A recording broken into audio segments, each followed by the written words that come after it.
How the heck is everybody doing out there today? Are we doing good? Let's see, who do we have in? We got... Oh, looks like it's just you and me, AG. Oh well, what the hell? Now it's just two old friends talking, right?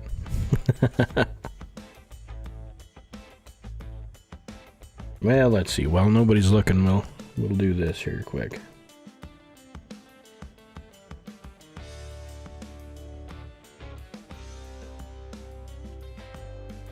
Two whole farts, yeah. Yeah.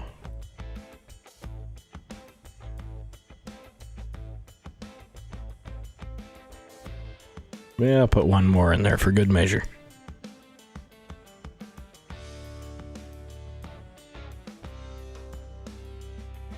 Hey! One easy. How's it going?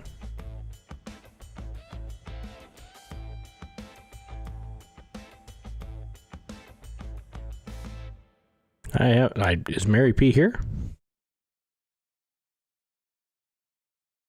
Oh, she was on Monday's show. She hasn't shown up yet.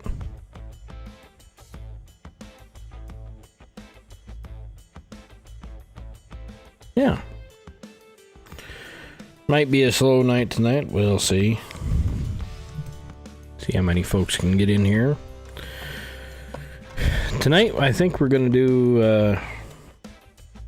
well, we might start out with just a quick product review.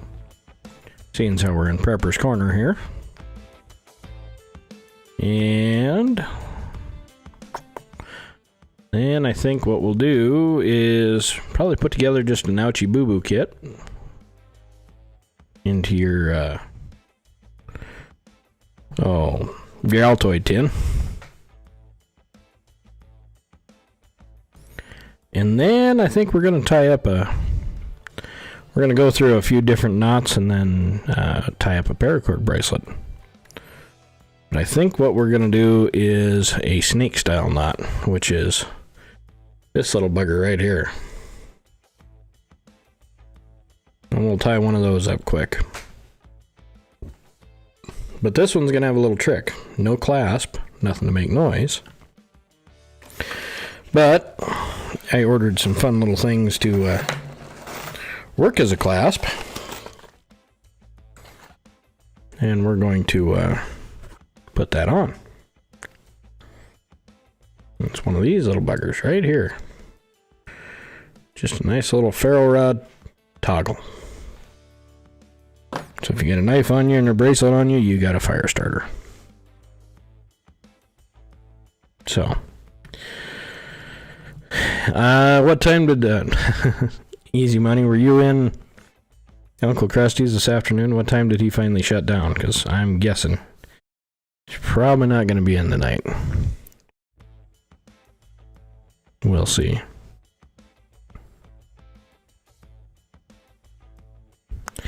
He ran for quite a while. But yeah.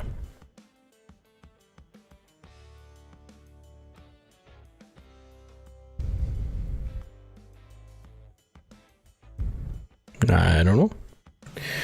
I guess we'll see how many folks show up or not show up. We'll just go from there. Anyway, I think I'm going to start off with... well, do we want to look at the Stanley 2-cup cook set first? Or do we want to look at the Ouchie Boo Boo kit? Yeah, 16 hours.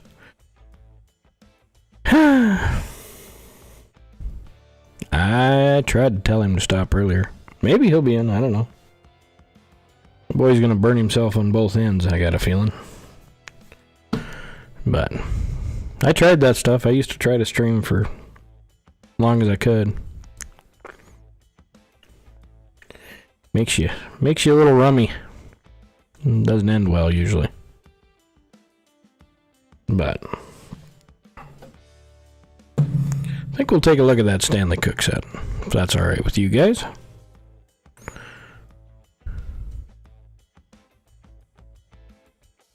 There you go. by the end of the Achibubu kit. Alright, well let's see here. We'll go down to the desk shot, get the keyboard out of the way. Oh boy, I got music all over the place playing.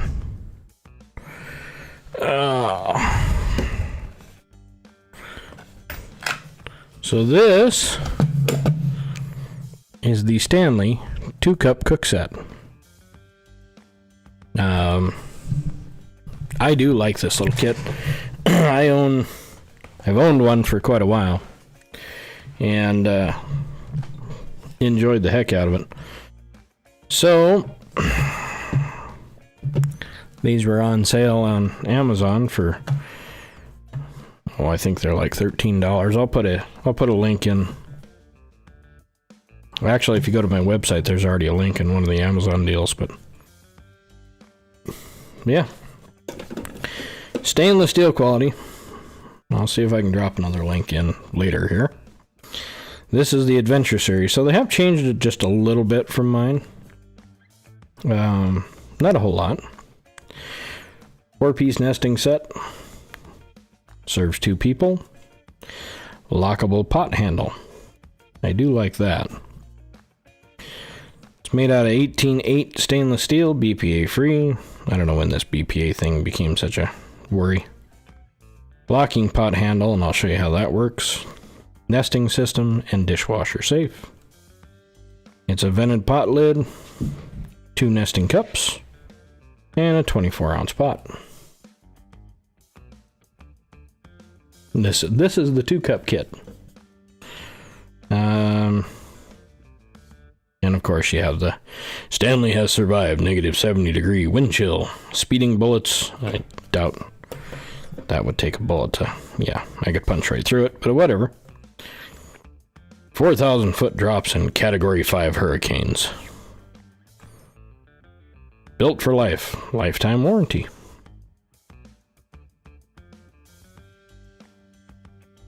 So, let's go ahead and get this label off so we can see the markers on this. Yeah.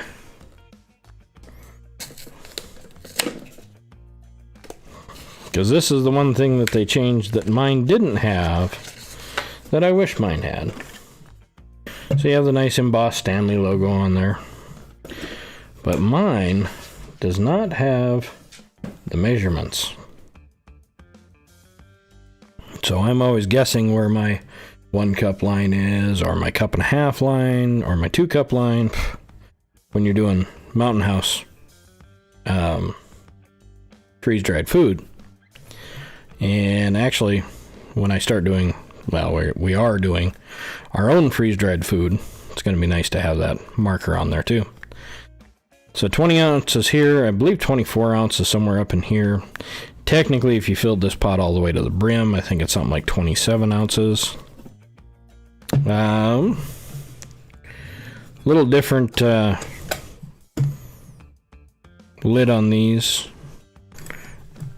It has, there's that locking handle.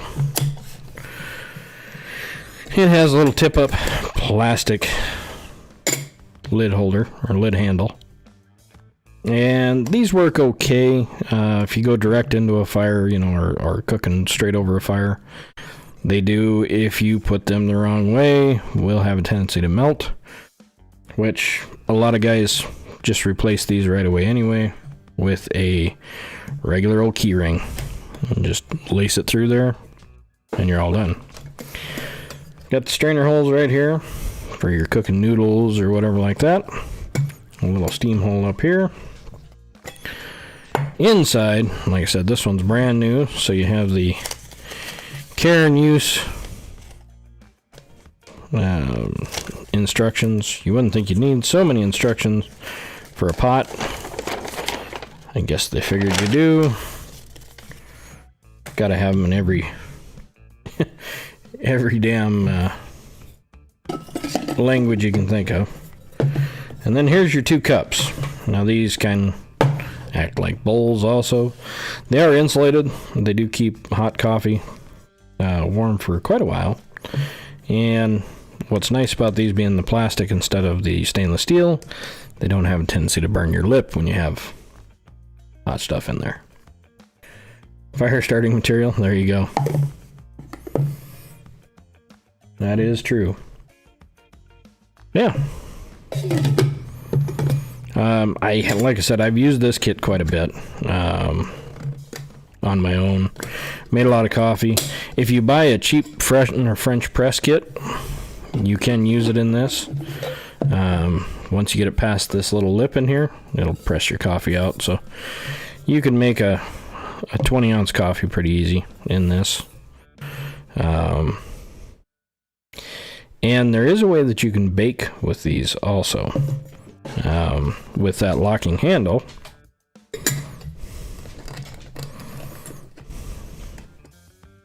If you go like so and set it in the fire on its side, I do like to, you can regulate your heat inside the oven by rotating these holes. Put the small hole up top, of course less heat's going to escape, gets hotter inside.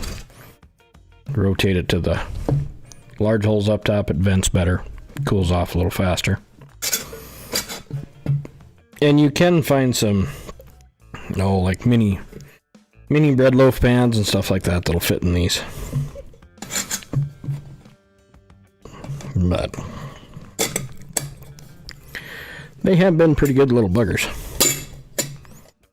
That's why I ordered.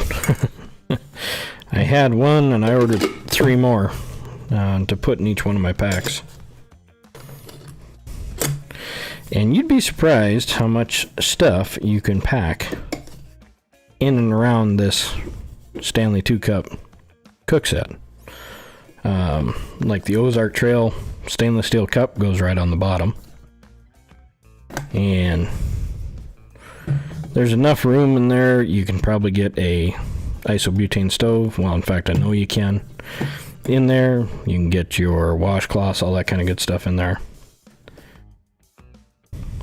Yeah, not a bad little kit for under $15, and I think they're even under 14 technically. They're like $13.48 or something like that right now. It is a product of China, so unfortunately, of course, anymore, what the hell is not a product of China? But yeah, what we'll do, one of the episodes coming up here, we'll show how to build out this kit to have everything you need with you all in one. Oh, and for those of you that have any like the Molly water bottle holders, these fit right down inside. So that and a clean canteen and you got a pretty good cook set. And I've got mine probably much hotter than it was ever supposed to be, and the stainless steel has yet to warp. One other nice thing, when you're using like your alcohol, like the Friskies cat food stoves or any of those, this little indention right here makes it really easy to line up on that the cat food stoves, to where, you know, when you set it down, you're not hunting for center. But good little kit. I thoroughly recommend it. That's probably why I own 4 of them. Shouldn't have to say that, I guess. But yeah, I like them. And I've put mine through hell and back and still going. So, the Ouchie Boo Boo kit. I haven't fully completed it yet, mainly because I haven't been able to find my bottle of Benadryl. But we can take a look at what's in there so far. Alright, standard Altoids tin. What I do is bend this lip down just a little bit. I don't know if you can see it right there. See how that's bent in? Just so it grabs a hold a little bit tighter. But at least I know my stuff isn't going to fall out on me. And so far, what's in here? Let's see. Can anybody tell me what this is? It looks like powder right now. That's only because it's separated. Let me give it a shake here. There you go.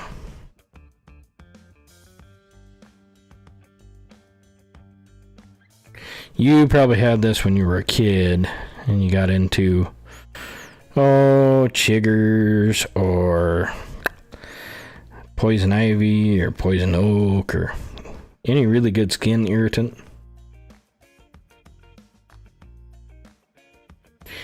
This would be calamine lotion.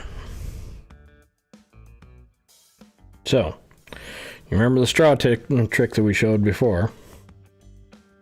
Where you come in here, cut it in, seal it.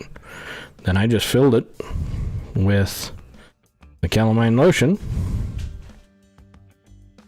and sealed the other end. And we have another tube right here.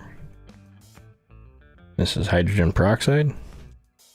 Yeah, I should have done aloe vera, but I don't have, I need to get some in there, actually.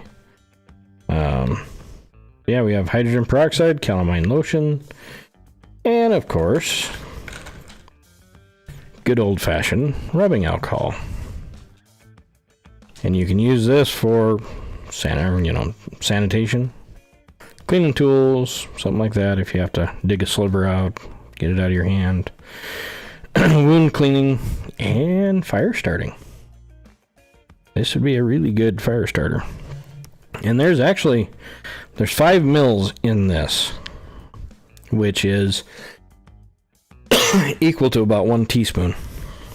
So it's a fair amount of rubbing alcohol. And what I do is I just nip the ends, or just the corner, like about yay much. And then the way this is kind of packed in here, you can squeeze it and use it to kind of wash out a wound. And then of course we have 4 Advil,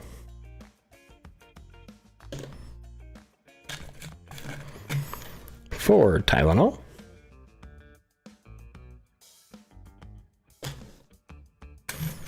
an assortment of Band-Aids, small, medium, large. So we have 1, 2, 3, 4, 5 Band-Aids in there.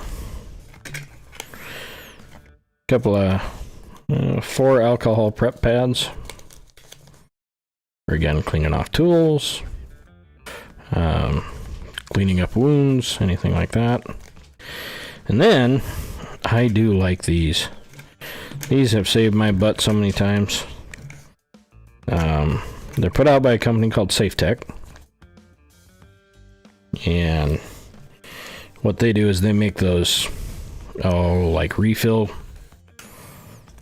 kits for first aid kits. No aspirin yet. I gotta get some aspirin. I gotta get some Benadryl. I do want to get some Imodium AD medication. So that'll all be in here. Like I said, the kit's not all the way done yet. But aspirin, yeah, I'll get some aspirin in there. But these sting relief pads, oh man. When you got a mosquito bite that's driving you nuts, or a hornet sting, bee sting, this takes the burn, the itch out in seconds. They're fairly inexpensive. I buy these on Amazon, just because where I'm at. And what is in there is ethyl alcohol and lidocaine. And as you know, lidocaine is a really good numbing medicine, or topical medicine. Aspirin. Why didn't I put it? Okay, well, I'll have to get some aspirin. I need to get some aspirin, need to get some Benadryl in there so far. And you can tell there's still plenty of room in here.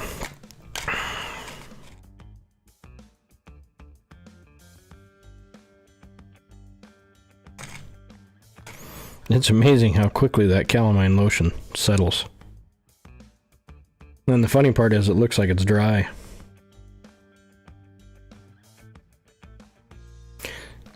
Yeah, the only problem is I can't get it around here. I end up having to order it online. I guess I haven't looked at... I hate going to Walmart, but I'll have to look at Walmart and see if they carry it. Yeah, the Goodies aspirin powder actually works really well. And quick for like headaches and stuff like that. Much faster than the pill form anyway.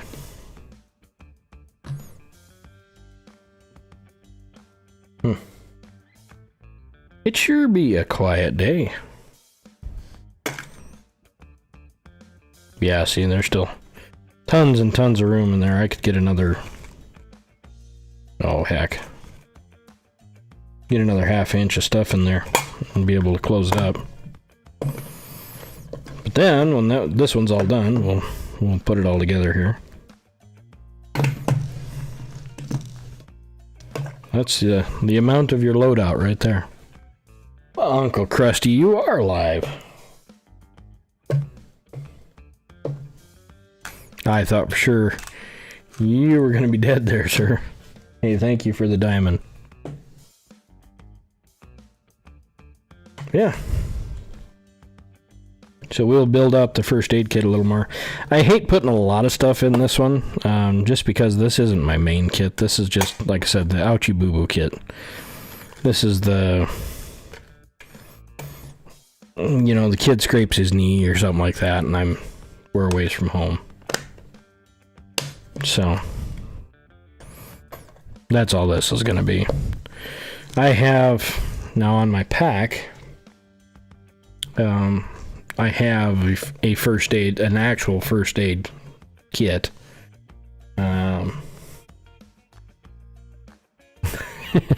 Yeah, you did say you'd be here, and I kind of figured you're dead. And I don't know how long a show it's going to be. We got... Well, it's pretty quiet on D-Live tonight, so... Yeah, on the main kit that I have, you know, sutures and chest valves for a sucking chest wound, and clot kits, and iodine, and yeah, the whole 9 yards. Yeah, you went 16 hours. That's impressive, bud. I'm worried that you're gonna burn yourself out, but hey, you're a grown man. You know what you're doing. I'm guessing. If you were gonna burn out, you'd slow down. Painkillers? What kind of painkillers are you talking?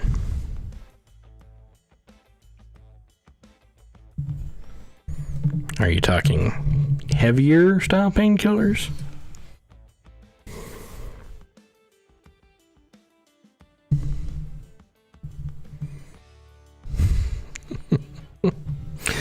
Yeah. All right. I'll let you alone. But yeah, I don't know. Tonight's a weird night. Just strange feeling. Got AG from the old crowd. That's AG and, well, Uncle from the old crowd. That's about it tonight. Looks like. Yeah, I need to get some...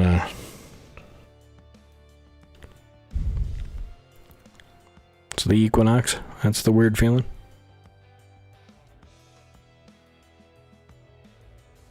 But... yeah. What kind of painkillers are you thinking? I mean, I don't have a good way to get morphine. I wish I did.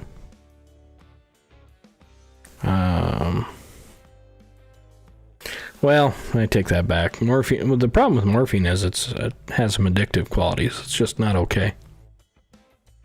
Not in a shit and hit the fan scenario, anyway. Now, wild lettuce. Take that down to a salve and That'll do.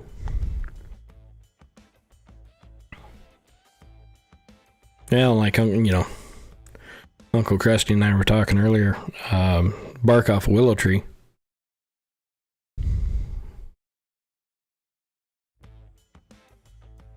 Yeah, not a wild lettuce. Yes, sir. But bark off a willow tree is close to an aspirin. It doesn't quite have the same qualities of a synthetic aspirin as far as the blood thinners or anything like that, but it is a painkiller that's closely resembles aspirin.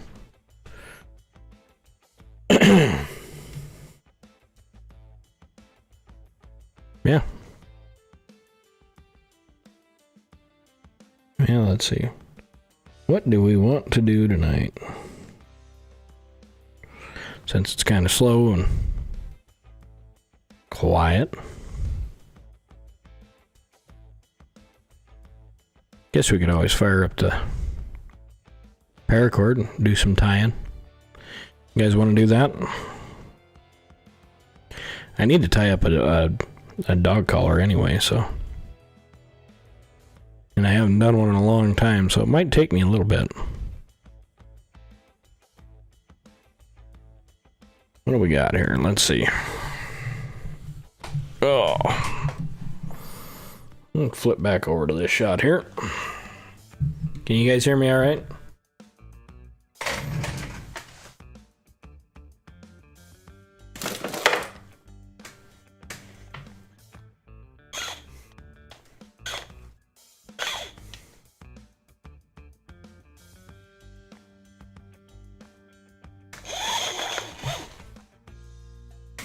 Oh, Uncle, I don't know. That's all right. If there's better things out there to watch than me, I know that, and I know that that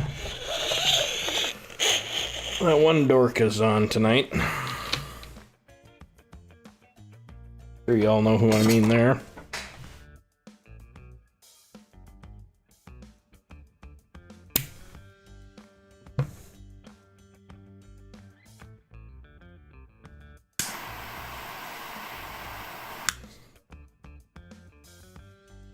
Alright. I think she needs an orange and black collar.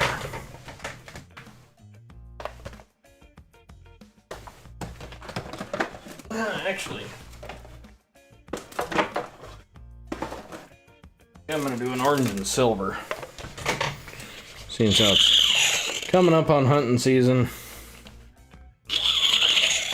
Dog's gotta have her blaze orange on, you know.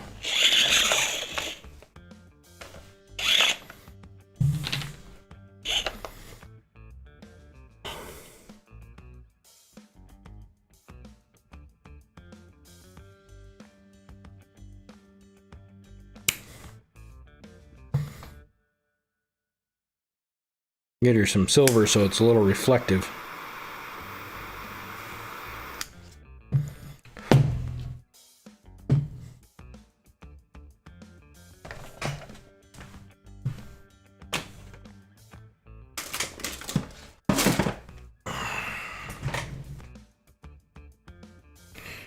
And we're just gonna let this fall to the floor.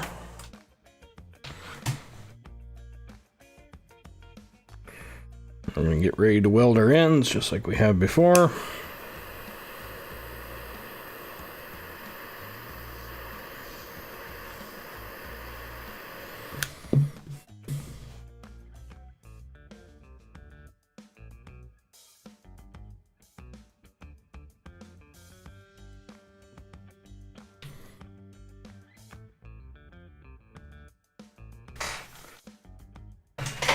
And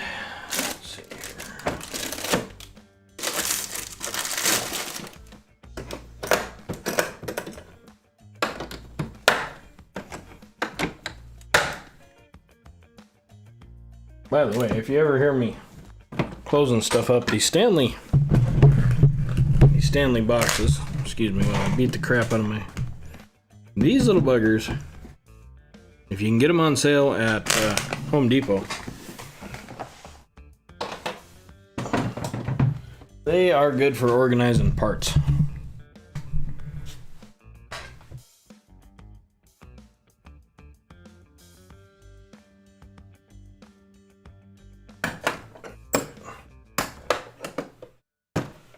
What do we all need here? We're gonna need... Oh, we'll give her a survival buckle. She might as well carry one too, right?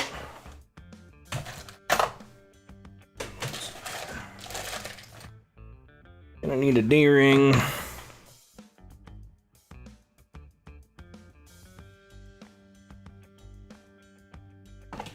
And let's see. Well, if she's carrying the buckle, she might as well carry some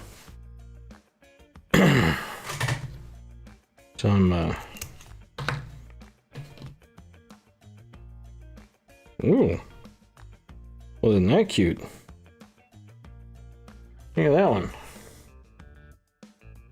Looks like that one got a little screwed up in shipping.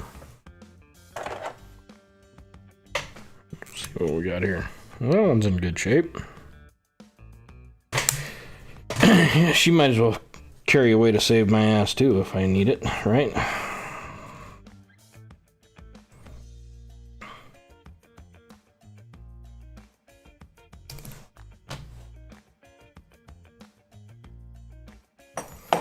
Can you guys hear any of the background music, or is it too low?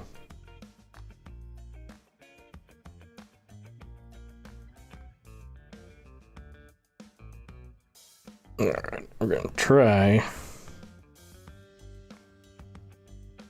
to force this in there. Almost. There we go.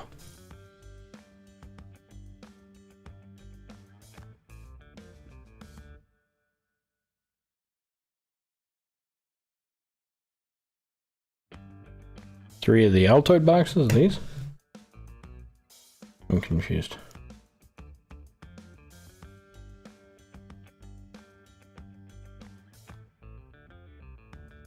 Yeah, I was wondering if it was a little too low. There, can you hear now?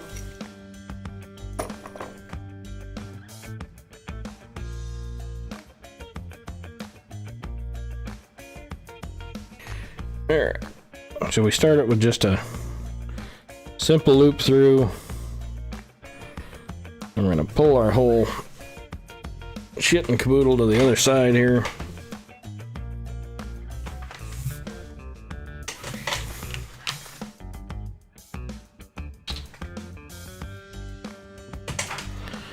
And we want to make sure that we get enough to get around that weld. So we're going to pull a little bit here, pull some down, pull this down, like so. Okay, so now we'll bury that weld in inside.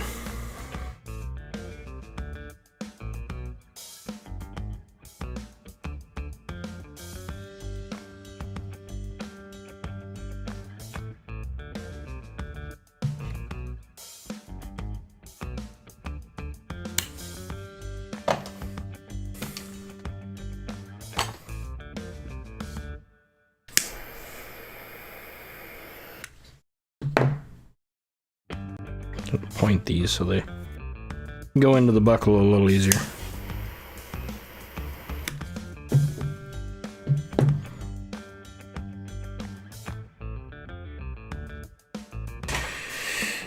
Alright, so now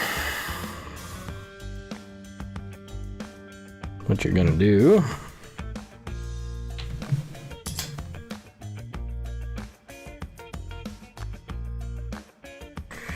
we're gonna fish this through, keeping the silver on one side and the orange on the other.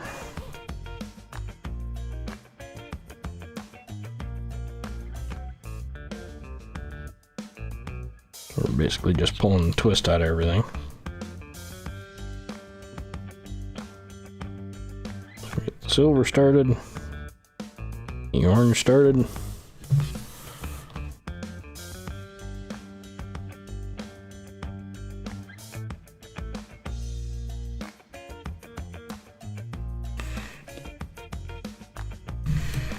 She ain't a big dog, so.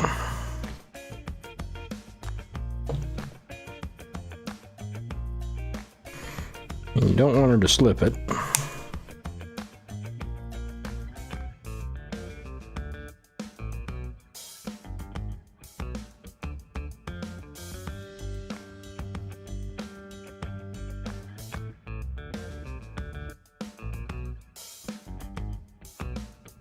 Go a little bit longer for her.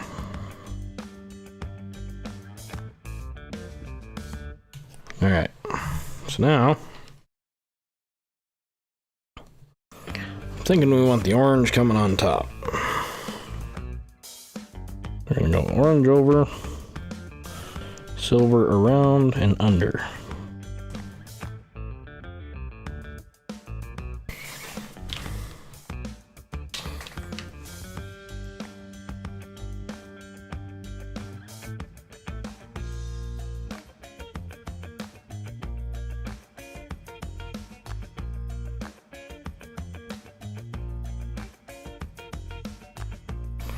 Remember, the first couple of knots are kind of a pain.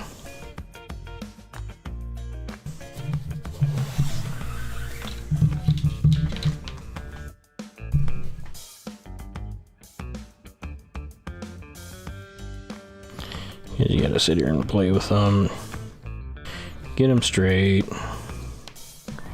pull them up tighter, until they finally start playing right. Then we can just get going.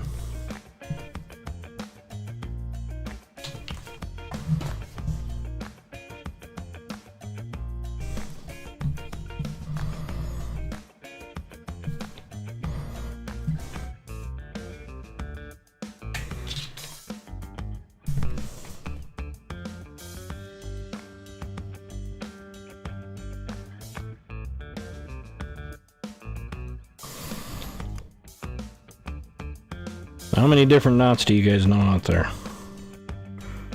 Who knows how to tie a bowline or a bowline, or depends on how you want to pronounce it. We say bowline, but bowline's a good knot to know.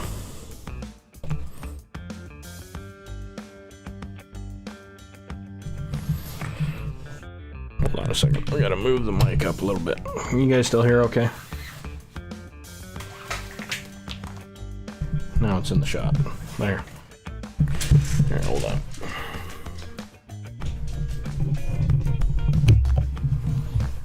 There we go. That better?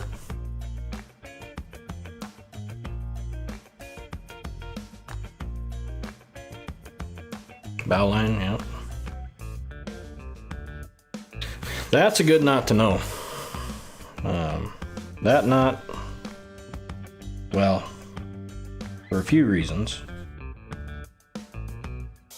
One, it never loosens up. The loop never loosens up or never moves. Hey, Mary P, how's it going? But the nice part about it is no matter how much you put pressure on that knot, it comes undone real easy.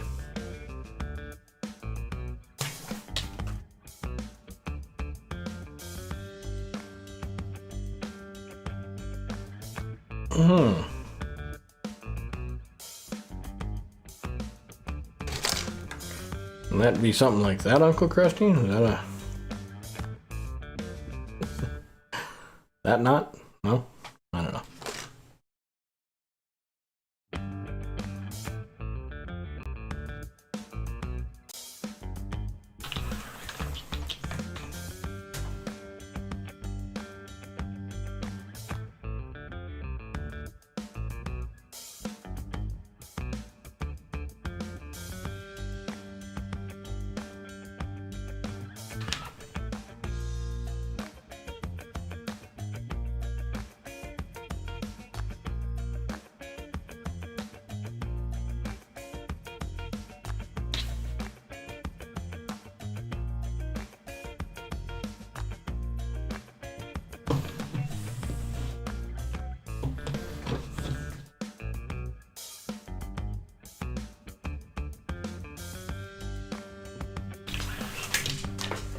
Good book to keep around, AG.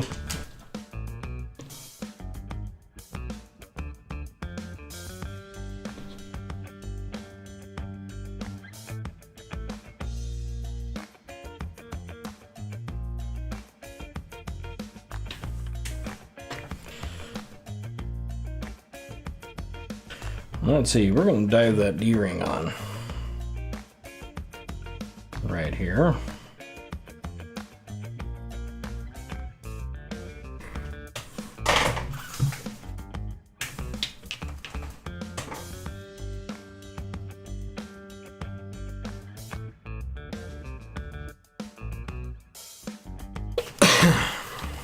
So all I do is just lace it into my knot.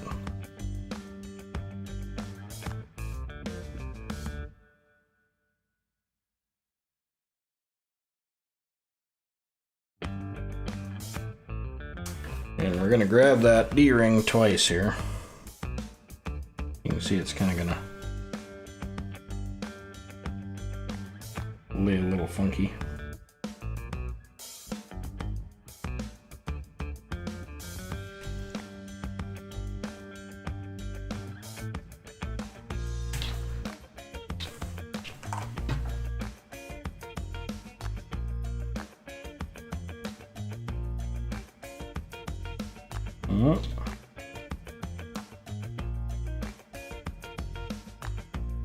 I don't like how that's going to lay, but we'll try it. We can always come back and redo it. Yeah, nope, we're gonna get that out of there. And we'll just use the silver to hold it.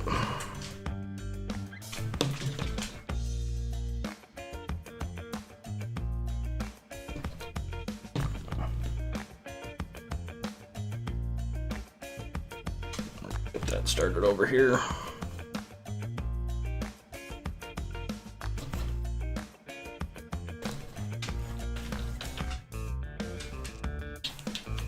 Learn how to make a proper nose? Do I need it? Is something wrong with my nose? News? No, I don't know what.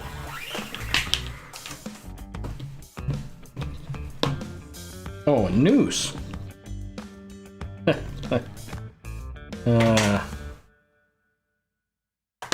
Uncle Krusty, I have known that knot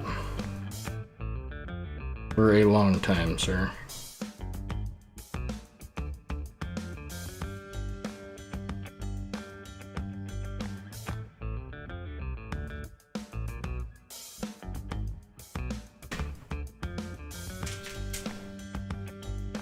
That's an easy knot to tie.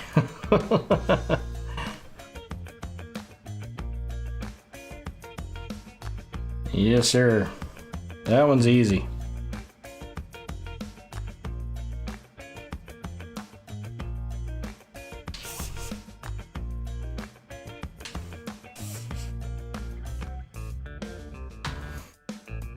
Now for a proper hangman's, it should be 13 turns.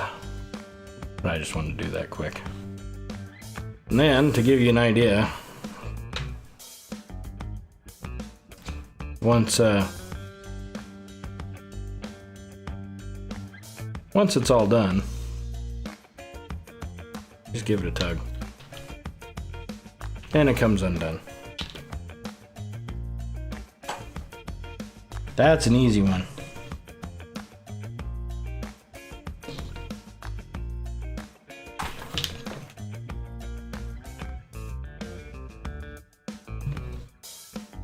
But a bowline, or a bowline, or it's a little different. It's so you can put a loop in any cord, and it comes right out. So basically, you have your running end and your working end, and in your running end, you want to twist it and put a 6. Okay, you can see the number 6 there. And you want the line on top, not underneath, like so. You want it on top. Then, the rabbit, the working end, goes out, around the bottom, and back down the hole. And you just pull it all.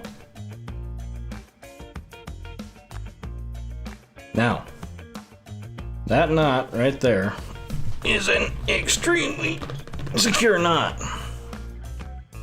And you saw how tight I pulled on that, and it pulled it down pretty tight. One nice thing about a bowline, if you ever lose your reins or you lose some way of your halter, this works pretty good. I'll give you a quick tutorial.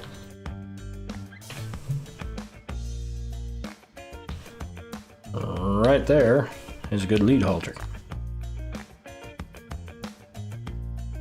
But what's nice about a bowline, you see this little, or bow line, depending on how you want to say it. See that little downturn right there, that little bit sticking up? Acts like a switch on this knot. All you gotta do is push that down. You see that whole knot loosened up. Now it's really easy to take out. This way you're not burning your cordage.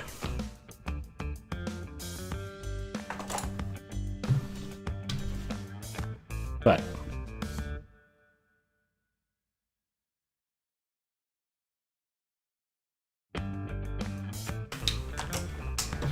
so we'll do tonight we'll do a dog collar and a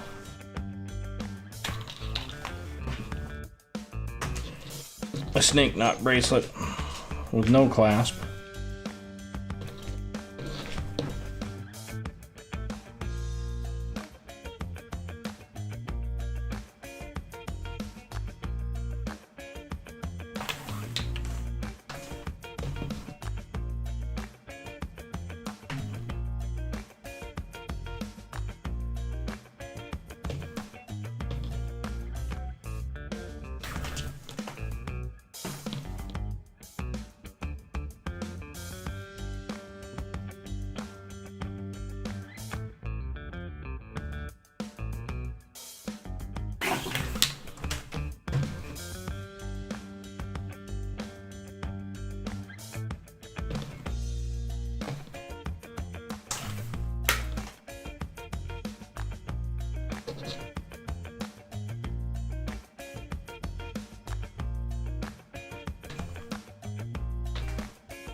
Yeah, let's see what's all going on out there.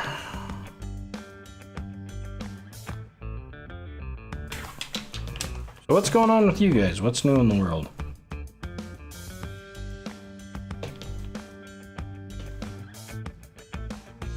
How's everybody doing?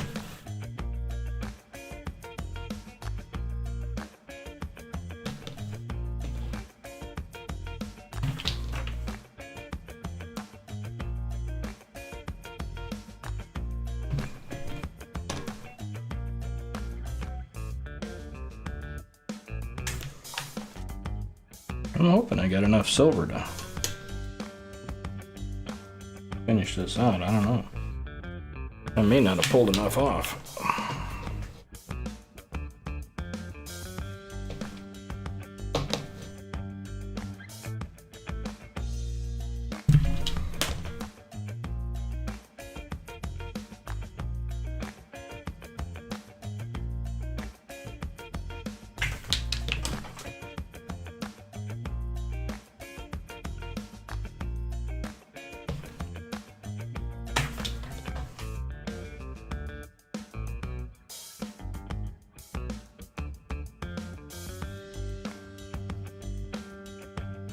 Venison tacos? Oh, that's cheating.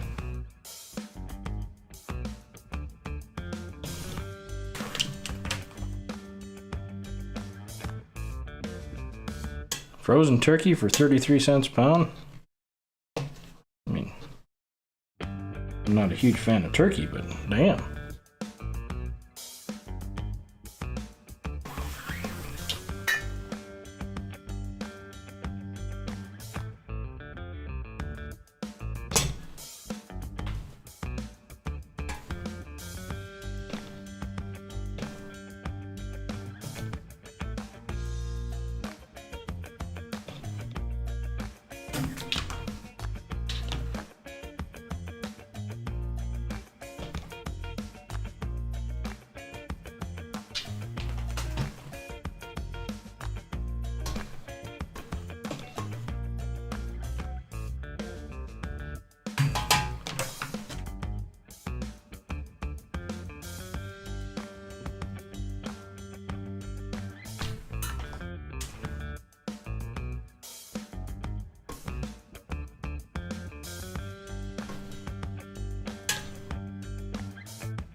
Hell, that'd be worth smoking. Do a whole smoked turkey. Ooh, that's good stuff.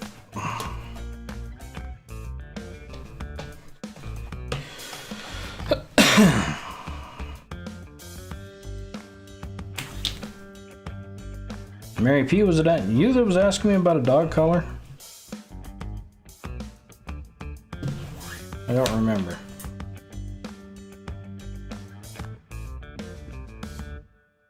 That's what we're doing.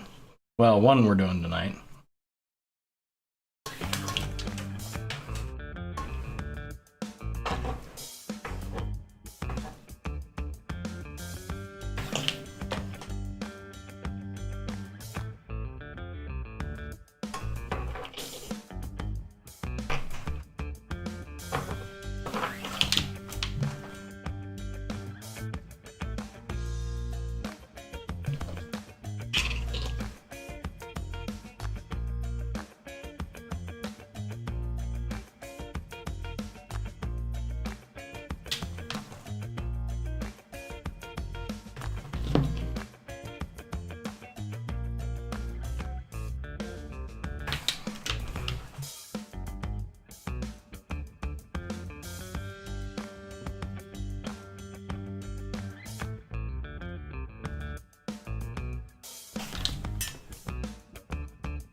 Well, gosh, Krusty, looks like you burnt everybody out tonight.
Turkey as turkey.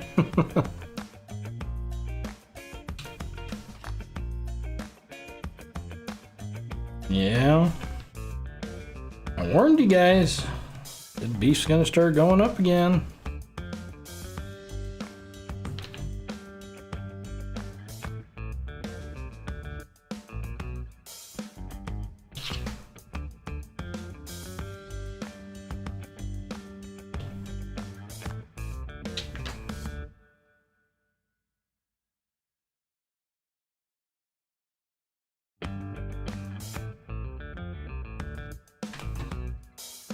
$6.99 a pound. Jesus.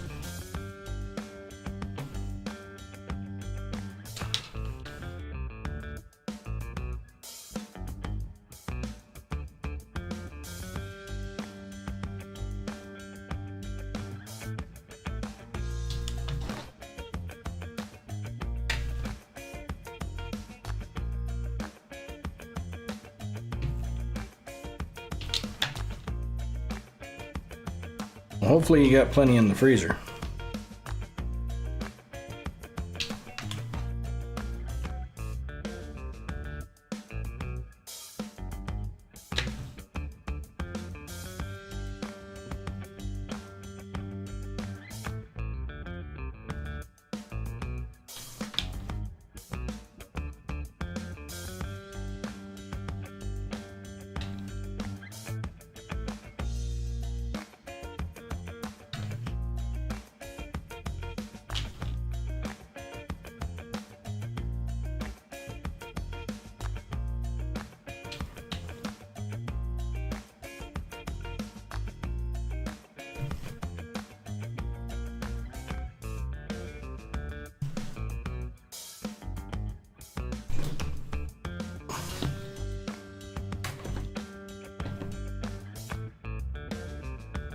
Yes, sir. I hear you. I gotta get an elk this year.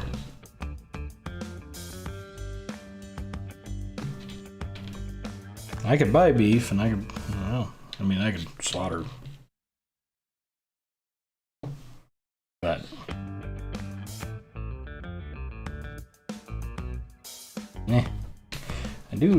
I can't believe I'm gonna say this, but I like a good elk steak more than I like a beef steak. That's saying something for me.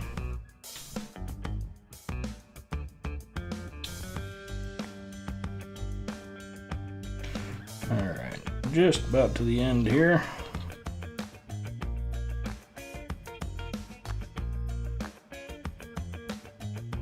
I'll get a few more squeakers on there.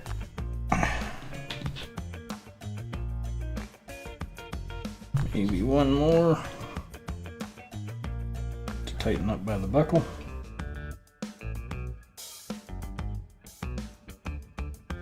All right.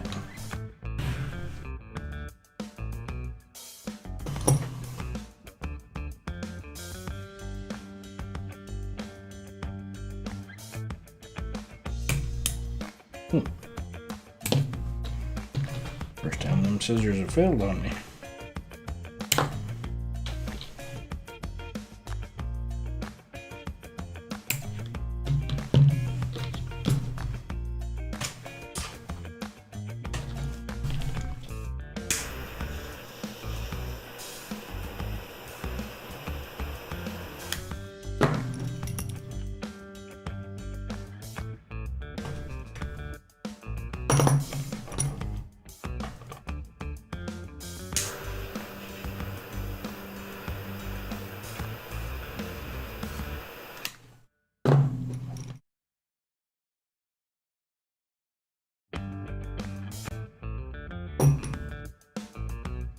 There we go.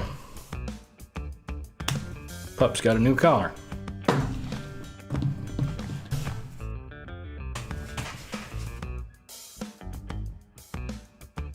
That didn't take too long now, did it?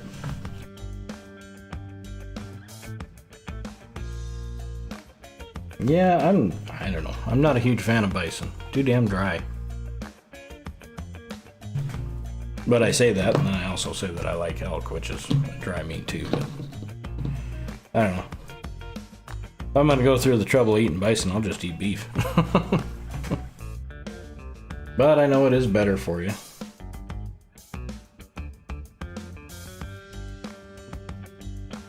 Yeah.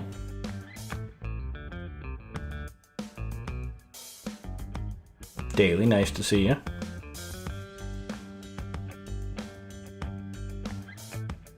Oh, I just made this one for my pup. Someday, maybe. I used to sell them, but I don't too much anymore. Now I just teach people how to do it.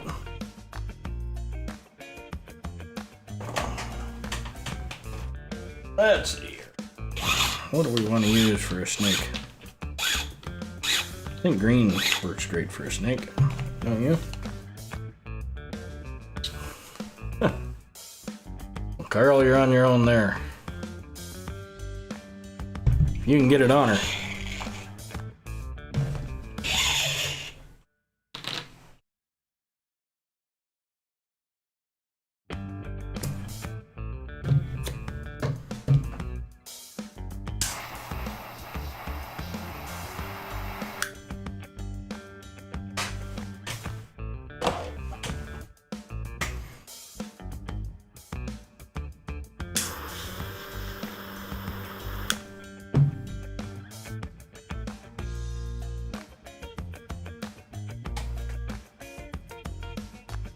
All right, so on this one, it's pretty simple. We're just gonna find center. Okay. Now I have to remember how to do this myself. And then we go through, front, around the back, and back through.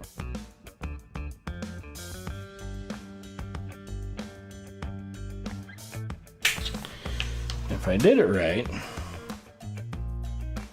looks like I did. Gonna tighten up into kind of a cross. I'll have a cross in the front and a cross in the back. Okay. And then we just keep doing that. So you want to lay it over on itself. Oh, actually, no, I'm gonna go this way. Lay it over on itself in the back. Down through the top, around everybody, and down through the top again. And then you dress your knot up. You can see it kind of starts looking like snake belly.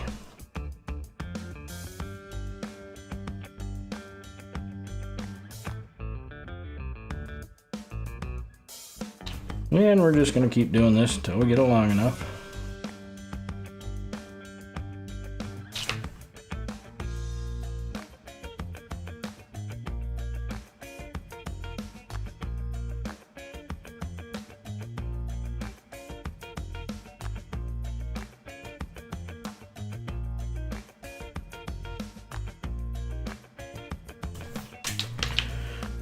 And these are all just ways to decoratively carry cordage on you. Since I know a lot of people don't want to walk around with a backpack full of stuff on.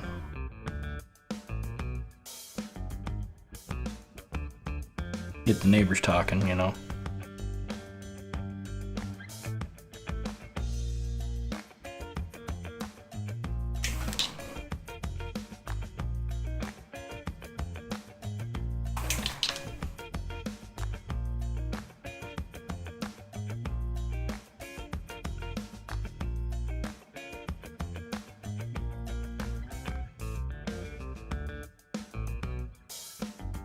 What you want to do as you're dressing up, you want to make sure that the loops all stay in one direction, and in line.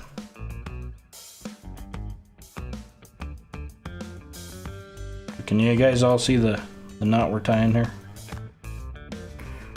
I need to do it a little slower. Basically, we're pulling underneath, like that, okay? Make our hole a little smaller. Then you take this end, go down through, around the back, and down through again.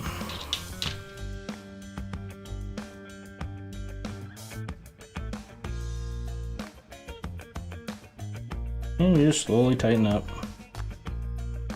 There you have that.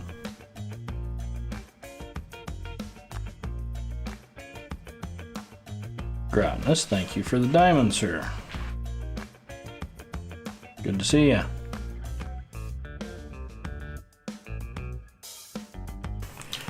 Down through, around the back. Down through again. And we'll tighten her up. And you can see how that kind of looks like a little bit of a snake belly, right? AG, thank you for the ice cream, sir.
So who was it in our little group here that was talking about how to tie up an extension cord to where you can unravel it real easy?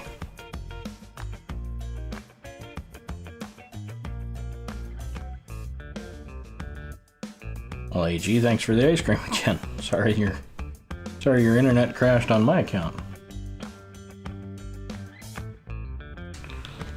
All right, Uncle.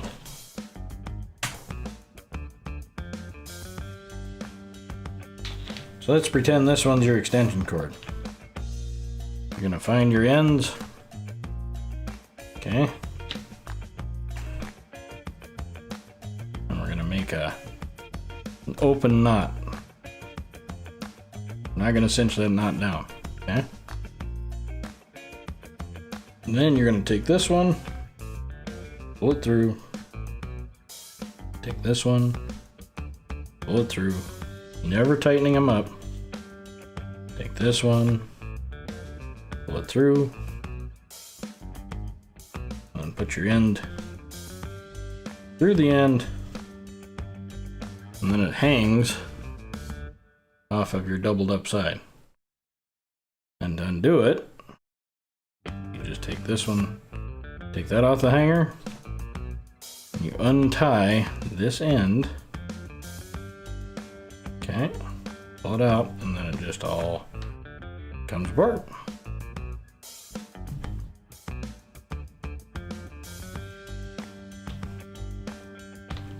Yeah, it's basically a crochet knot. Oh. I know, hard to believe that I know anything about crochet, huh?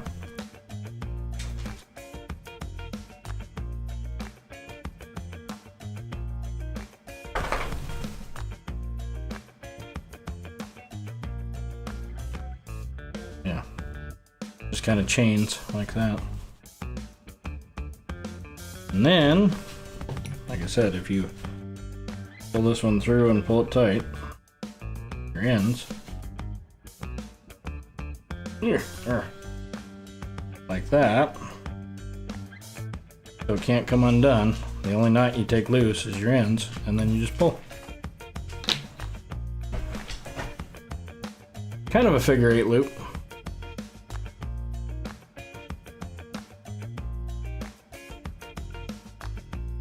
Yeah, just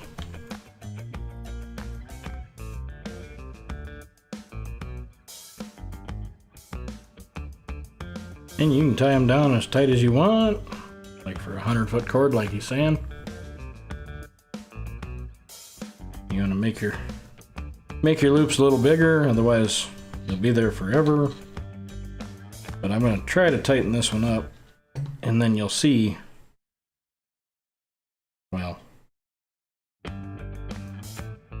anybody who's ever been around crocheted stuff, that look familiar?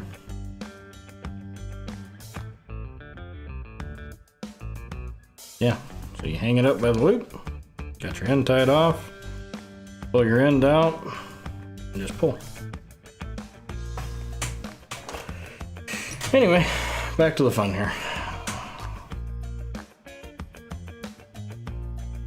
Do your underhand loop.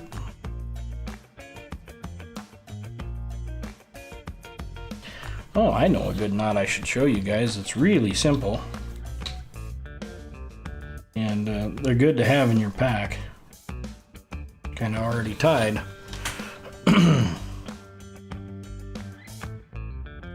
We should tie a few of those up. And we'll do that next year.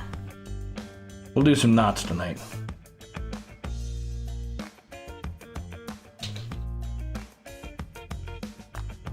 Now there's a question for you.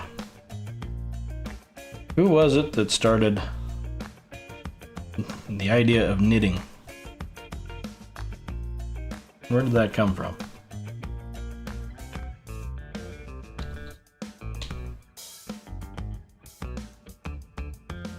For all you guys out there that think you're too manly to learn how to knit.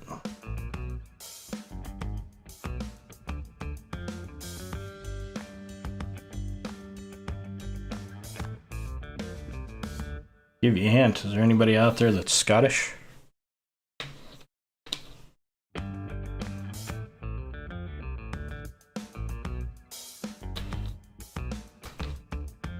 The Scottish sheep herders were the first ones to learn how to knit.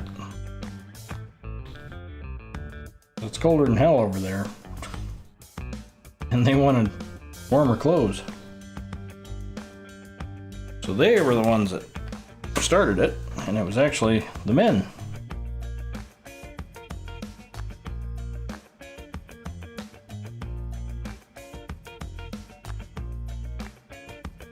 That started knitting. I hate to admit it, but I do knit my own stocking hats. Because I found that they are much warmer and much lighter than anything you can buy.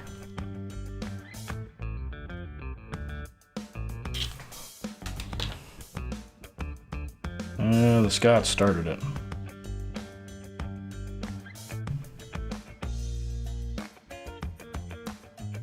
The Brits don't get to claim everything.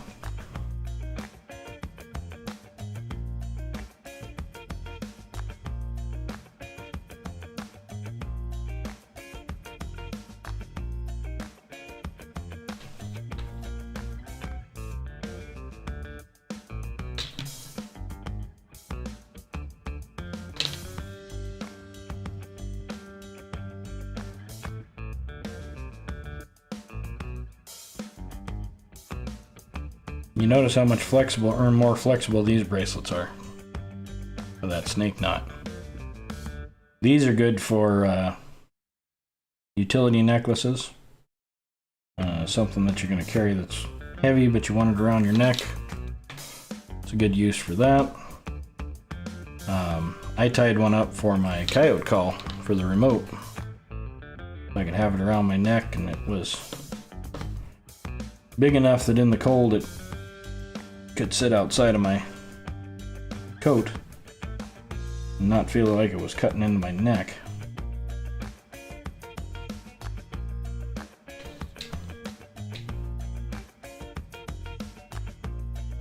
And I've had that on there for years and years and years.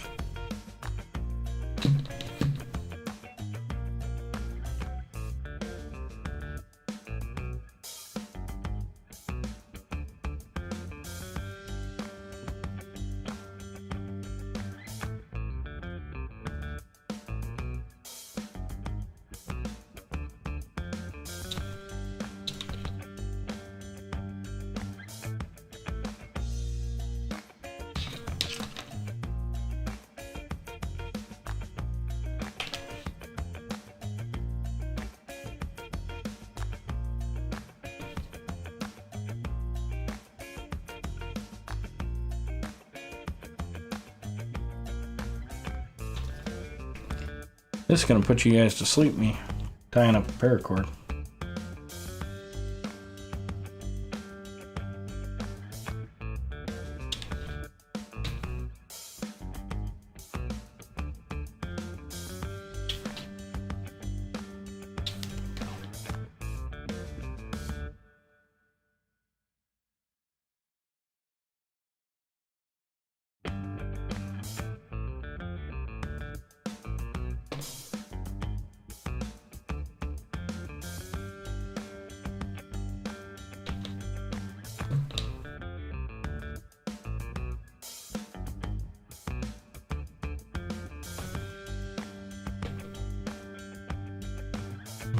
Well, I do, but I would have to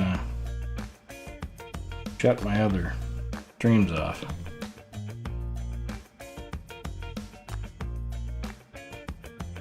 Although it's funny, I'm disputing with Facebook right now because they claimed that some of my last show was copywritten. And I said, that's funny because it's all original content. You know, it's all content that I created, so I don't know how it's copyright, but it's some Arab country that's claiming that they own the rights to the video. So, I guess whatever.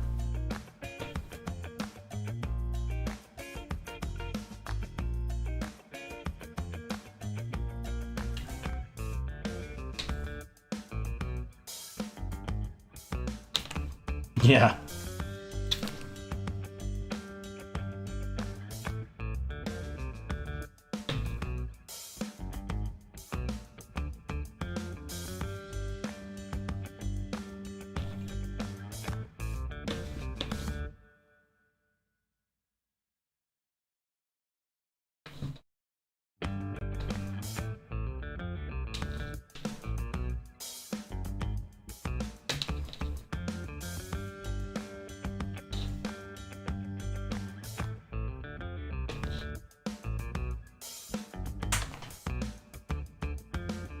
Yeah, we're getting there.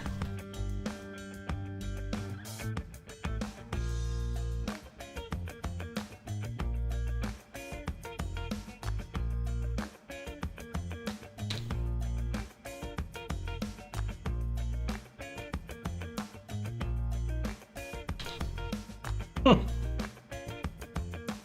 Uncle Krusty, I know you're tired now, buddy.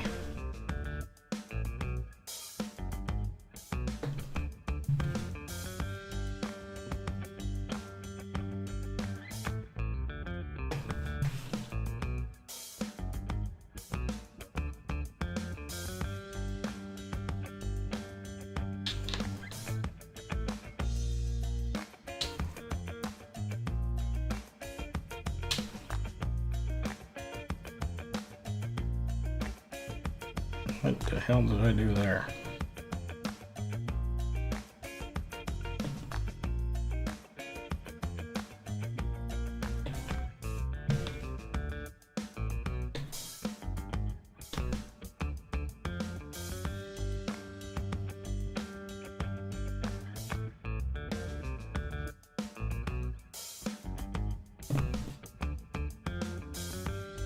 Now technically you could do this bracelet with absolutely no hardware.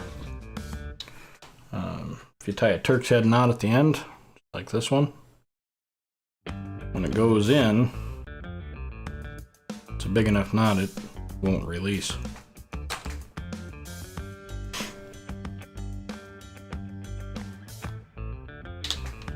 I don't know how we're going to finish this one off. We'll find out here.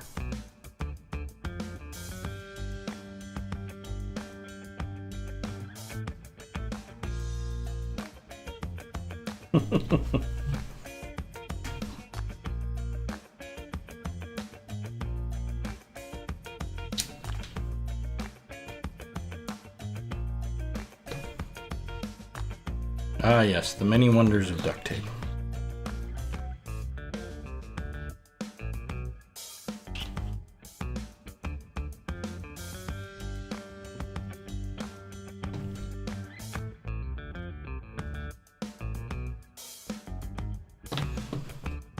that look weird?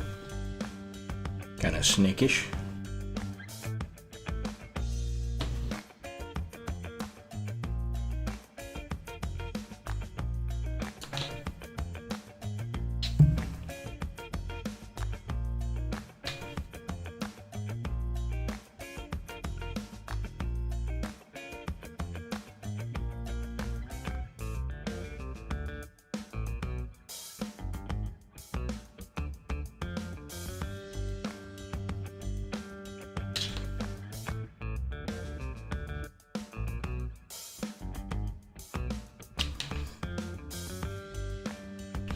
So do you guys like duct tape or Gorilla Tape better? I kind of go, I don't know, I have both of them on hand, but that's the other nice part. You can kind of use this as a shock cord too. If you look, it's got some stretch. Let's see, that might be long enough.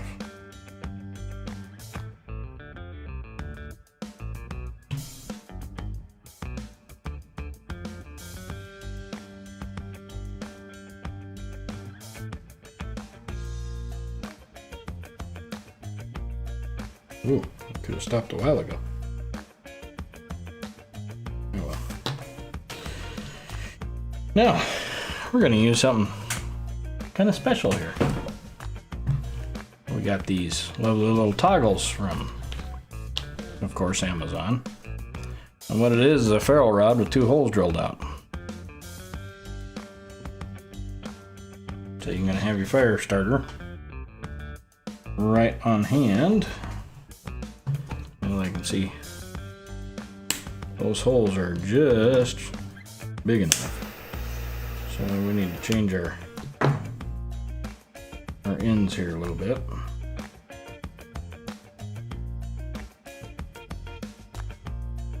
Ooh.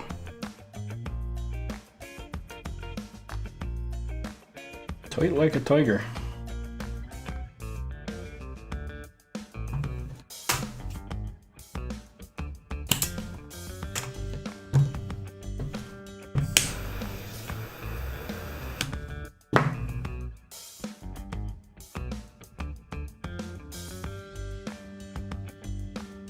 Rod says gorilla. AG says duck. Like I said, I tend to have both of them on hand.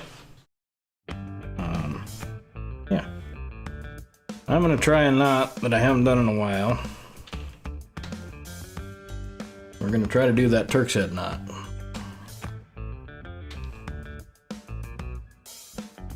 And I got to remember how.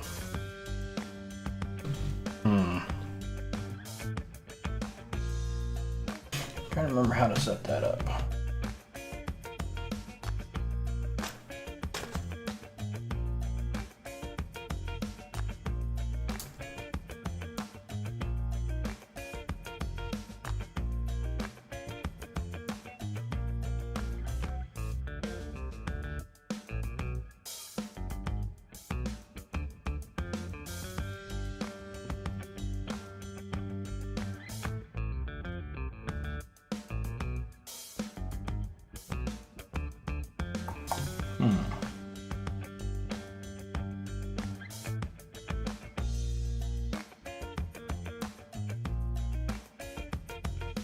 Yeah, holding your hair in place,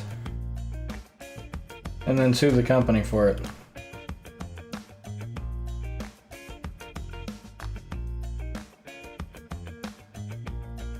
I gotta remember how to tie this Turk's head knot. Oh, I'm sorry, it's not a Turk's head. What am I thinking? The crown knot.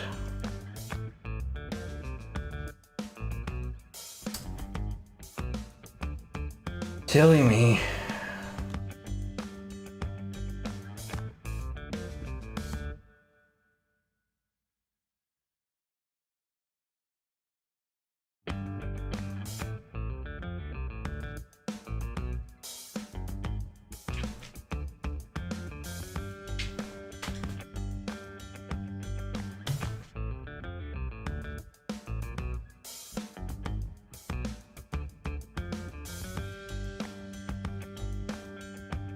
Hold on, bear with me.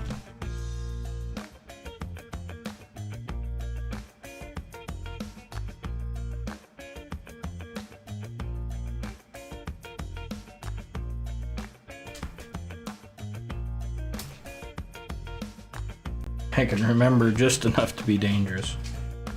I remember you go like this. You lay these down.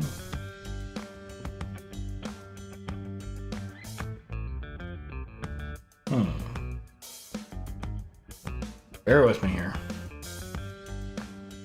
Can't remember which one goes on top first, so I gotta look quick.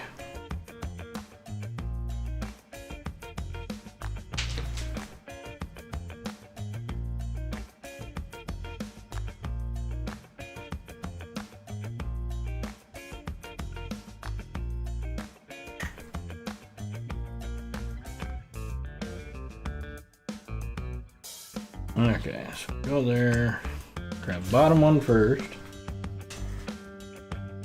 and twist.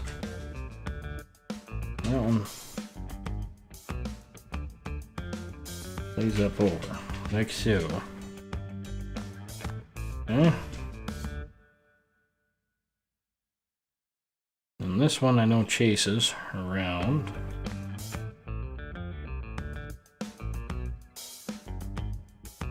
Probably should practice this before we came on tonight.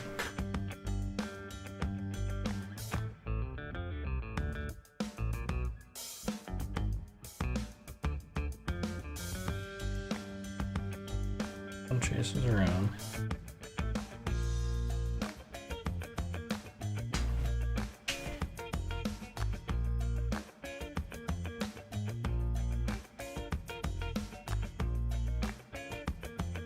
Pull up the center.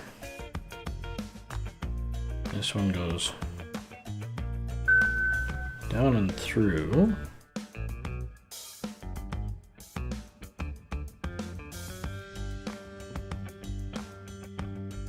Oh, whoops. This one.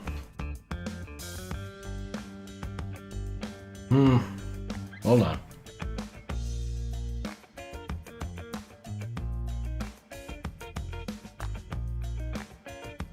Drives me nuts. I hate when I can't remember stuff.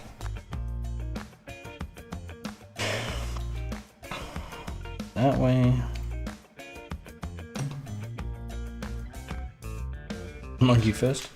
I could do a monkey. I can tie a monkey fist easier than I can tie this one.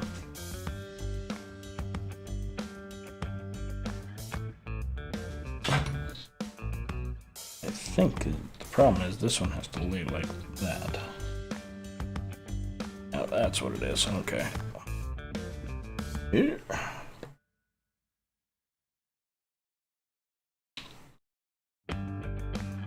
And you have this cute little diamond pattern like that. And this one goes down and around everybody. And comes back up through the center.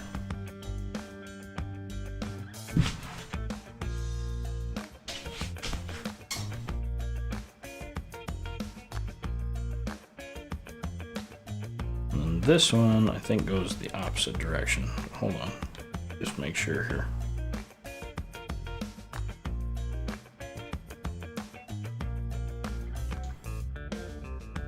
There's a merit badge on the line. Uh-huh. There is. Picking on the scouts like that now. Come on. That's what I thought. Up. Around everybody. Through there. Then you should all fold forward. You kind of see the crown forming there. And you just slowly tighten everything down. Kind of work the knot with your hands.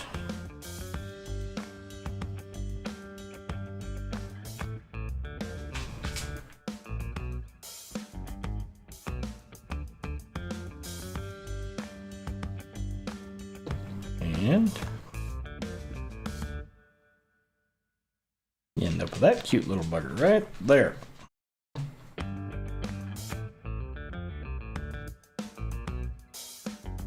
This is where that fid comes in handy. Remember where the hell I put it here? Right in front of me. It was a snake that bit me.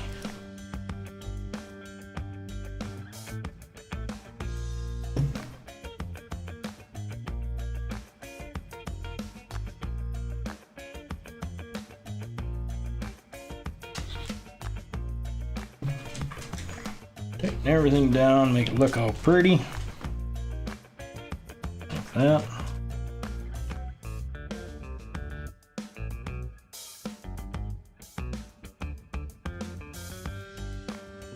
And we have our toggle on there. And I like to leave just a little bit of a tail sticking out of this, just for looks.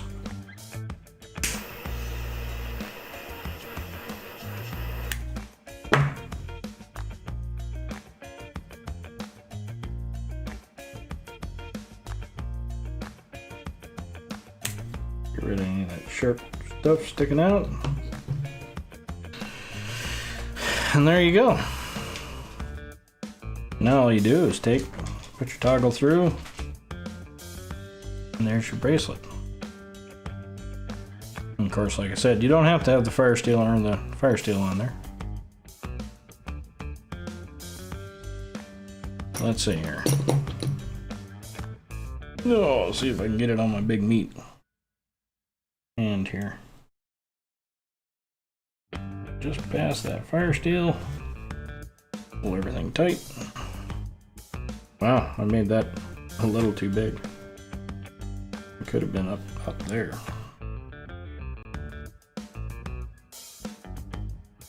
Yeah.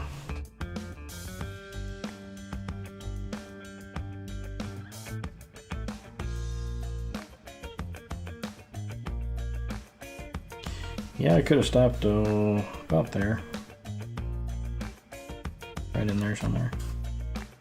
But hey. There you go. There's your snake knot bracelet. Like I said, they make darn good lanyards, stuff like that.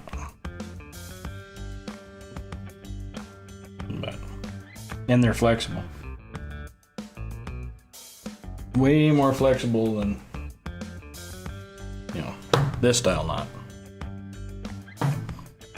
This one's easily bent. This one not so much.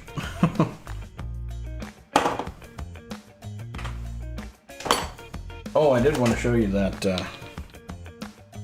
that knot we were talking about. So, take your leftovers here.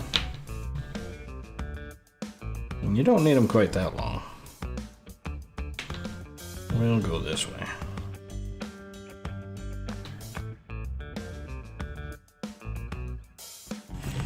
Well, I can't remember off the top of my head what this knot is called. I just know it's used a lot in search and rescue. Used a lot when you're hammock camping, for tensioning. Hold on just a second here.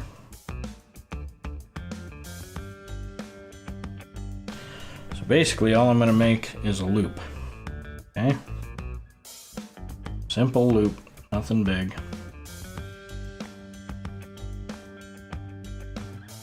And we're just going to put an overhand knot in the end. Just like normal. All we're doing is just closing the loop up. Like that. Now, you take this. Of course, you just make a cinch knot like that, or a cinch loop. It's okay, but it doesn't really help you out much, and it's just a good spot to tie off on. Uncle Krusty, thank you for the diamond. Now, if you take this and you loop second time around, making sure you're going down the center,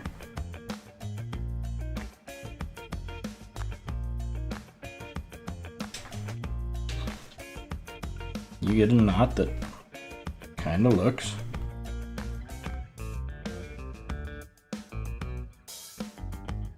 Tighten it all up. Kind of looks like so. Okay. Now, here's the crazy part about this knot. You see how easy it is to slide right now, right? As long as I'm holding the knot. Now, if I had this knot on a rope, what you'll notice is as you tighten it up and pull on this one, see how that bites down? It doesn't slide anymore. But if all I do is reach up here, push the knot, slides really, looks like a girth knot. Okay, might be a girth knot. I know it's used a lot in climbing, and like I said, rescue, because if you're grabbing here to pull yourself up the rope, once you get, you know, if you got 4 of these, you got your feet down to where they're holding, you can take one hand, reach up, move your line further up, climb up, over and over again. The other nice part is when you're setting up a tarp and you have your ridge line, instead of tying your tarp directly to the ridge line, I use these. That way I can tension my tarp, you know, and when it starts to pull back, it doesn't slide anymore.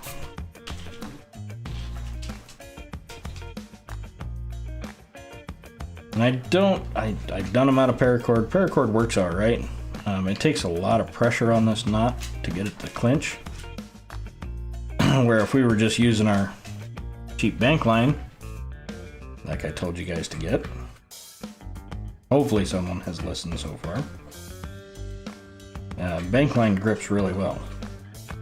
Now, if you want to be super secure, we can turn this thing one more time through.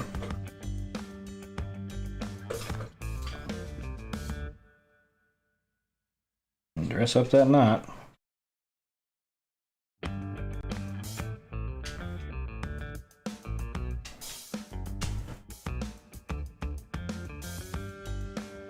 Oop, don't pull that one out.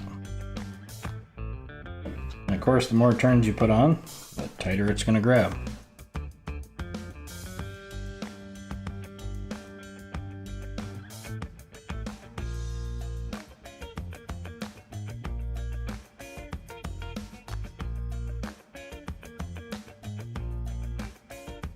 Prusik knot. There you go.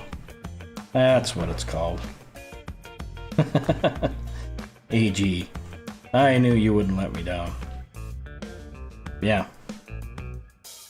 Now you can see it's really secure. You grab the knot itself. Slides easy. Quick knot to remember. Like I said, have a few of these toggles on hand. And away you go.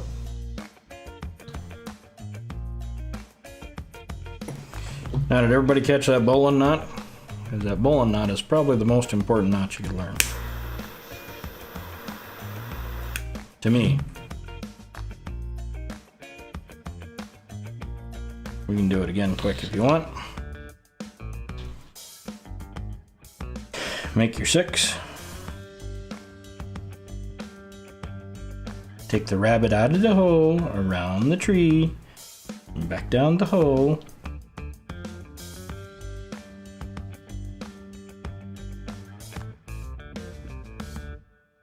Press your knot up. Notice how that's a flat knot. Let them bite in.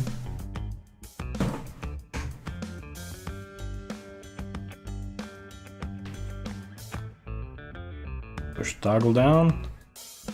Knot comes loose. I have pulled cars out. With that knot right there. When you don't have any other way to tie to them,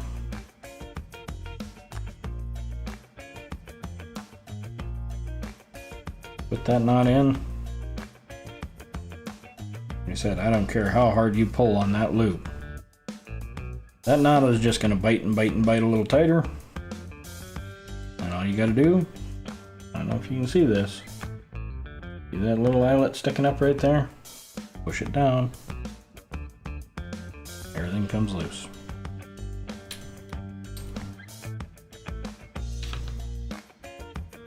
Pretty simple.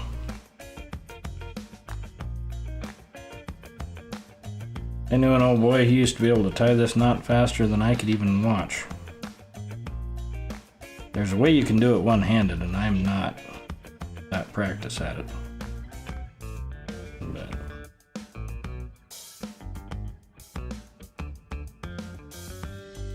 there you go.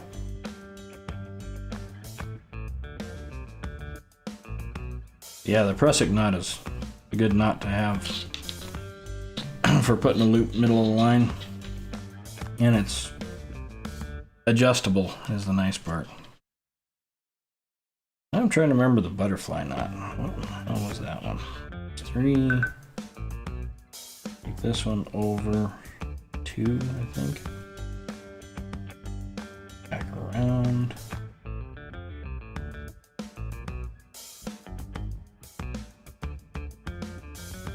If it was down through the center. Trying to remember. I'll have to look that one up. Yeah, knot tying is redneck origami. I'll tell you what, once you learn your knots, the value of a rope becomes immensely higher.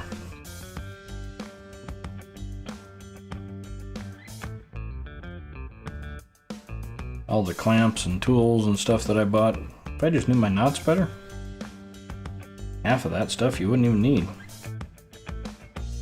Just need a rope.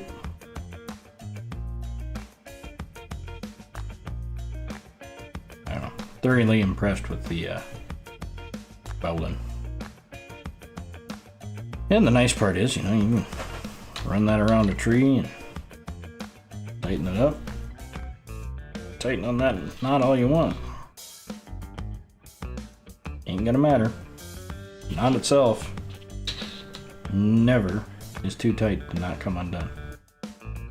All you gotta do, I mean, I don't care, I'll even purposely cinch that bugger down as tight as I can. All you gotta do, push down.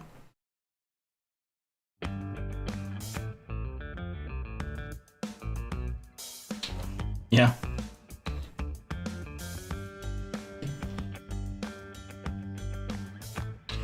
Let's see, what other one can we do quick?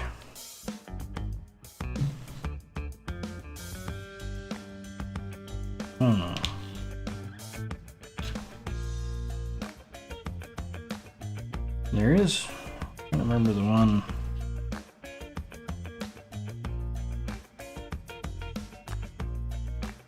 There's making a ladder. I remember you go behind.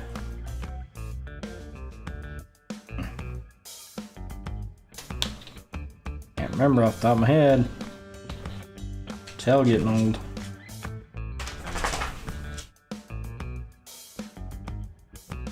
That one goes over. I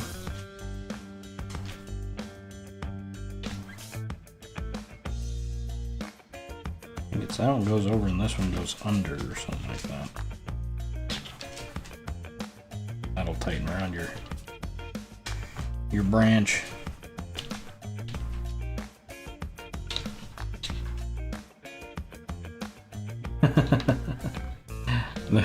The cabin is in the Altoid tent. Can you hear it?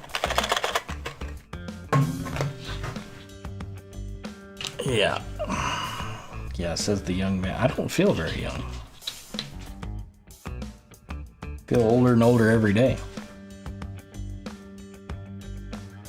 Uncle Krusty, were you here for the Stanley cook set? I know you were interested in it. That 2-cup cook set.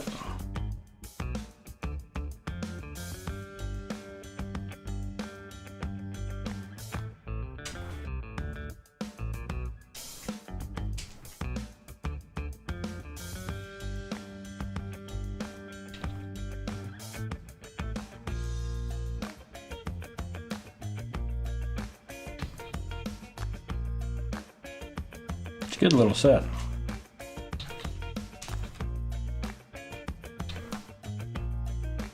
But anyway, hey Krusty, are you going on tonight, or are you finally gonna give it a rest? By the way, Ultraman, it's good to see you.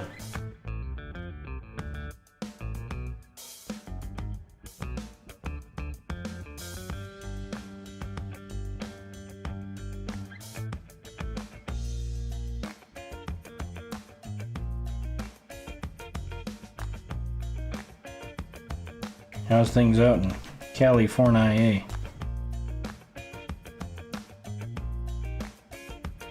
Just as crazy as always, I'm guessing.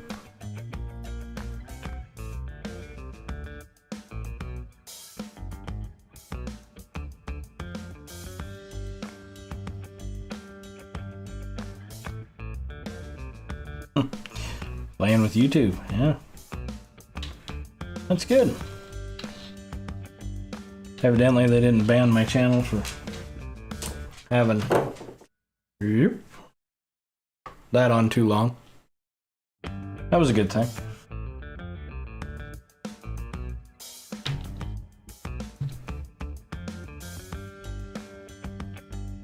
I bet you Ultraman has used a prusik knot a few times.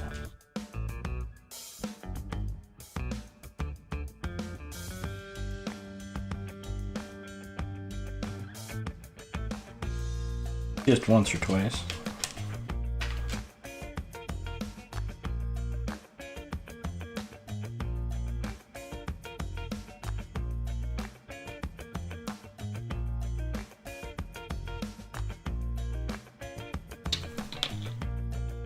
What else do we want to do tonight? Let's see here. What have we done so far? We did the bracelet with no buckle. And we did a dog collar. Speaking of which, my pup's gotta go outside, so. Yeah, there's not a whole lot going on over on YouTube. I don't know why I haven't been able to get that channel to build.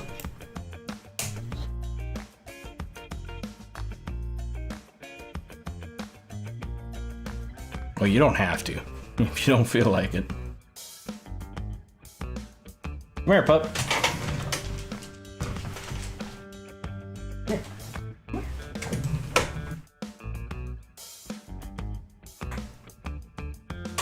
Look at it, cute. Yeah. There, she got her collar on. Now she looks like a dainty girl. I'll be right back, folks. Let's see here. What can we do to entertain you?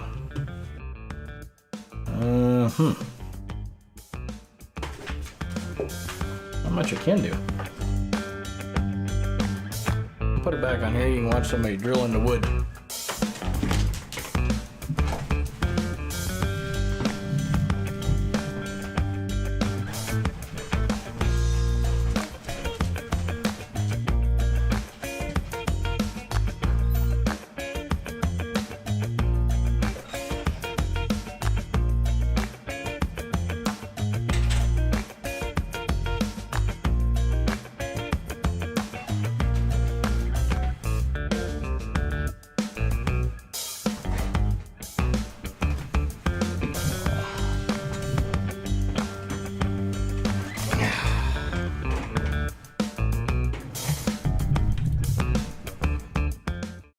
Alright, so she's gonna be outside for a little bit so we can talk.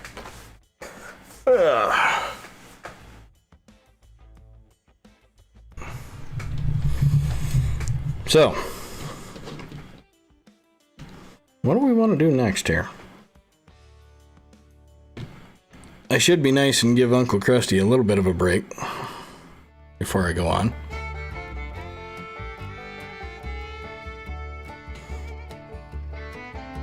What do I got in my bag of tricks over here?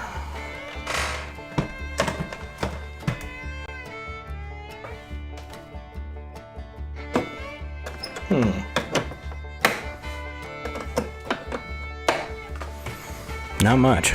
Not a lot of tricks. Oh.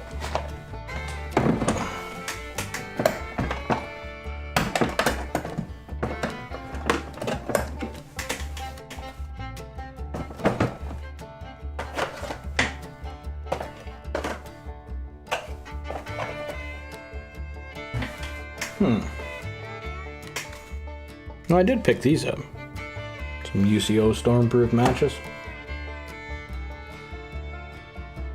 See, I don't only use a fire steel to start. Cooking stream, let's see, that's Friday, right? Show folks how to properly sharpen a knife. I like your thinking. Yeah, those DeWalt compartment boxes are nice. And if you buy them in groups of 3, they have these little side locks where you can lock the boxes together.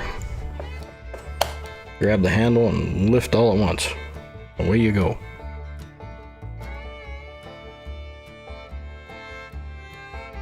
Gosh. Been a while since I've done a knife sharpening. That freaking light is blowing me out. Hold on. Ugh. Get it up there where it's not so bad. Stove, oven, barbecue. Well, let's see here. We've done bread so far. We did bannock bread. We did pot roast. What's next? It's a good survival. Well, you know, maybe we'll do I'll try to shoot a video of some beef stew. A good hearty beef stew that we're gonna freeze dry. Make some meals ready to eat.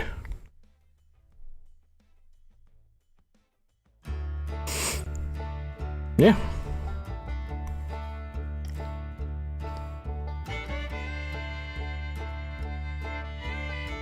Yeah, the bad part is it has the diffuser in it. I just have it turned up too high.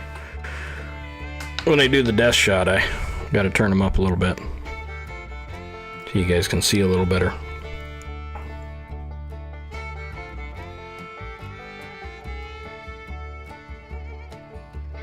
Oh yeah.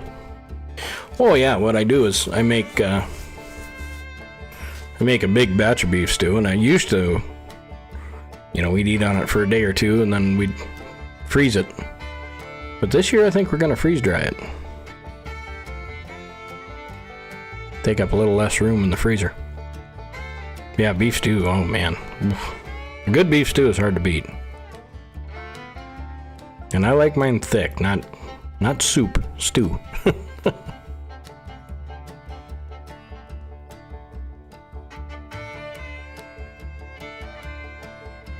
Oh, I did pick up a new coffee pot. We'll see how that works. Ozark Trail came out with a new cheaper version of their percolator. Seems to be alright. I'm thinking it's going to hold up for what I'm going to do with it. But we'll have to review that. I wasn't real impressed with their cook set, but... Got your spork?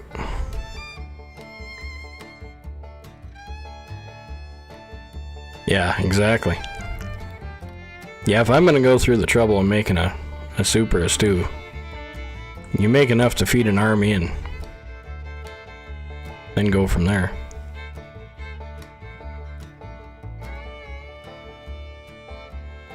Yeah, we can do that. And, oh, I don't know. Homemade pizza. Can do that too. I do a fairly decent job of that.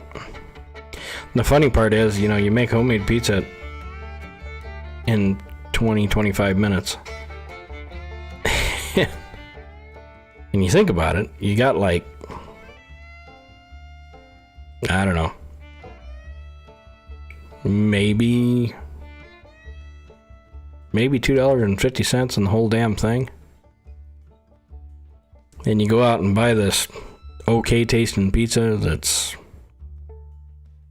yeah, it's alright, I guess, but you spend $25 and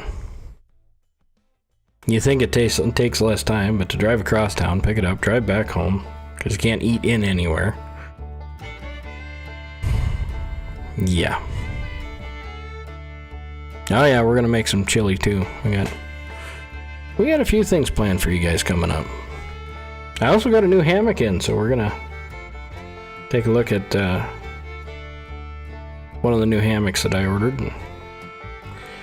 And a couple of packs that we're putting together. Should have a hammock, well, a backpack with a hammock in it for every member of the family plus one. So.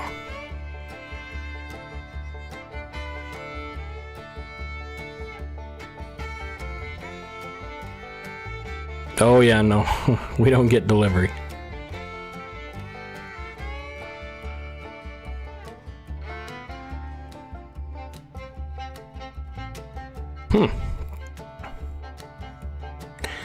Well, she's gonna have to share that damn recipe one of these days.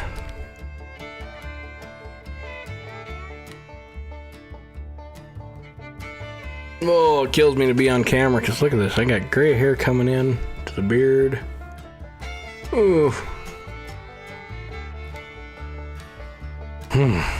What are you gonna do? Keeps looking like I have something in my beard, and then I realize it's just another gray hair.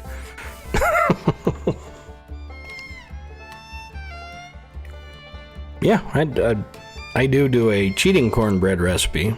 I used a little yellow cake mix and actually... You look distinguished. Yeah. I'm about the farthest thing from distinguished, but...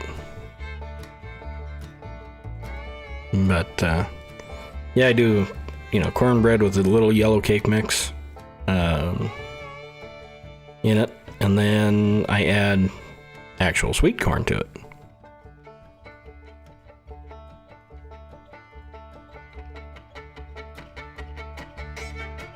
Yeah. Yeah, my beard just will not, it won't go past here. It just keeps getting kinkier and kinkier. Shit, pretty quick I'm gonna look like an Amish. I'm gonna be out to here. Not that there's anything wrong with that. Yeah, cooking channel. All right, okay. See, unfortunately, everything I do anymore is centered around survival, so it's hard for me to switch that off, but not all of it's survival. I mean...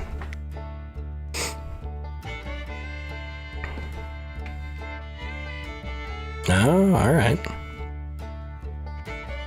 I don't do the green chilies. Well, hold on a second.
No, I'm muted.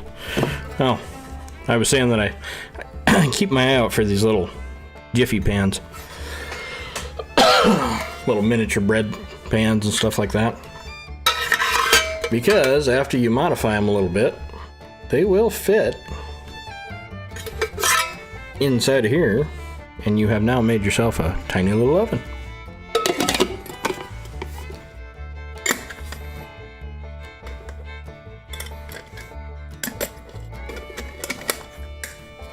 Yeah, I do like these little kits. Like I said, I liked them so much I ordered 3 of them on Amazon. At $13 a piece, how do you go wrong? But anyway, folks, I suppose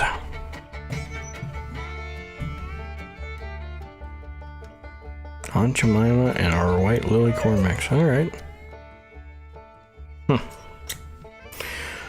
Yeah. Well, I think we're going to get the heck out of here. Let's see. What do we got? We got Friday coming up. Friday is supposed to be kind of food night and a free-for-all, so we'll have to get that one planned out. Other than that, oh, Krusty.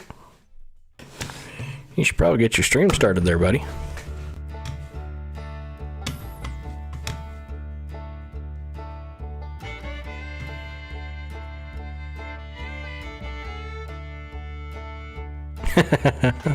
I gotta stream at least one more hour. Well, I tell you what, Krusty, I'll do you a solid here. So, Ultraman, you're on YouTube. You might want to get yourself over to D-Live.